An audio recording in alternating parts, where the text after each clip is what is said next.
नमस्कार सम्मानित दर्शकहरू, आज म तपाईहरु सामु नेपालको आधुनिक इतिहासको सबैभन्दा पीडादायी र शक्तिशाली अध्याय खोल्दैछु। भदौ 23 र 24 2082, 2 दिन मात्र।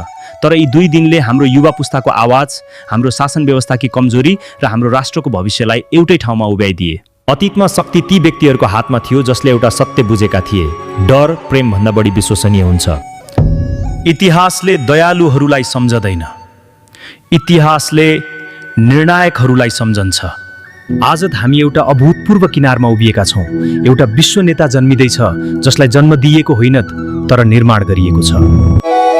आज शक्तिले फरक मुख धारण गरेको छ।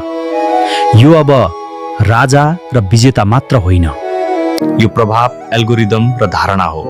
पुटिन र सी जस्ता व्यक्तिहरूले देखाए कि आधुनिक शक्ति मौन हुन्छ तर पूर्ण हुन्छ। यसैबीच मस्क जस्ता व्यक्तिहरूले राष्ट्र शासन गर्दैनन्, उनीहरूले भविष्यको आकार दिन्छन्, कथा नियन्त्रण गर्छन्। तिमीले संसार नियन्त्रण गर।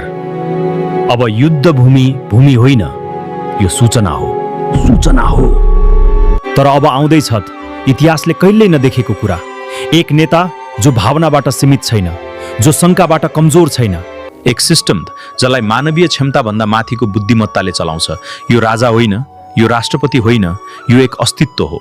रणनीति, निगरानी र पूर्वानुमानको मिश्रण। एक शासक जसले एउटा सिद्धान्त पाल्छ, स्थिरता सबैभन्दा माथि। कुनै चुनाव छैन, कुनै विद्रोह छैन, कुनै अनिश्चितता छैन, केवल नियन्त्रण। हिमालयन एक्सवायो बुझेका थिए, मानिसहरूले स्वतन्त्रता सुरक्षाको लागि साट्न तयार हुन्छन् र जब त्यसो हुन्छ शक्ति स्थायी बन्छ।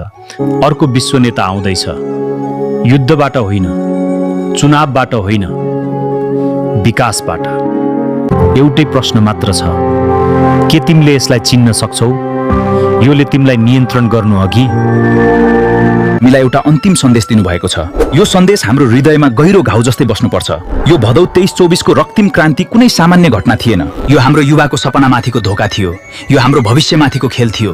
76 जना निर्दोष युवाले ज्यान दिए, 522 जना घाइते भए। Billions worth of property destroyed. Behind this, a clever strategy. Incite a movement, vanish when blood spilled, and seize power by raising the slogan of Jagran. कहिलेकाहीँ सबैभन्दा ठूलो आवाज चिच्याएर आउँदैन, त्यो आउँछ पूर्ण सन्नाटाबाट। आज देश शान्त देखिन्छ, तर यो शान्ति हो त आँधी अघिको सन्नाटा। युवा अझै पनि सोध्दैछन्, हाम्रो बलिदानको मूल्य के हो? हामी सडकमा रगत बगाउँछौं र कसैले कुर्सीमा बसेर भविष्य लेख्छन्। यदि इतिहास फेरि दोहोरियो भने यसपटक युवाले प्रश्न मात्र सोध्ने छैनन्, उत्तर पनि खोज्ने छन्। सत्ता आउँछ जान्छ, नाम उठ्छ हराउँछ, तर इतिहास कहिले झुट बोल्दैन। समयले सबैलाई चिनाउँछ, को साँचो थियो, को खेलाडी थियो र को केवल प्रयोग भएको पात्र थियो। आजको नायक भोलिको प्रश्न पनि हुन सक्छ। आजको निर्णय भोलिको न्याय बन्नेछ।